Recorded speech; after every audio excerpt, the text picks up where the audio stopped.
చాలామంది మూర్ఖులు సువార్త ప్రకటిస్తుంటే మత మార్పిడి మనకబడి ఏడుస్తున్నారు. మందులు పంచితే తీసుకోవడం ఎలాంటిదో సువార్త ప్రకటనను అంగీకరించడం కూడా నా దృష్టిలో అలాంటిదే.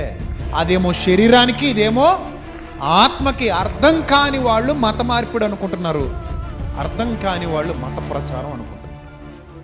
ఇక్కడ ఎవ్వరు ఎవరిని మతం మారమని చెప్పట్లేదు, నేను అసలు చెప్పను. మనసు మార్చుకో, నీ హృదయం కువ్వింది అన్నాడు ఒక చోట. మళ్ళీ ఒక మాట ఏమన్నాడు తెలుసా? అది ఘోరమైన వ్యాధి కలిగి ఉందిరా నాయన అన్నాడు.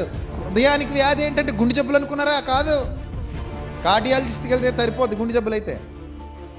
దేవుడి దగ్గరికి వెళ్ళే హృదయ జబ్బులు కార్డియాలజిస్ట్కి తెలీదు. ఇవి హృదయ జబ్బులు, అవేమో గుండె జబ్బులు.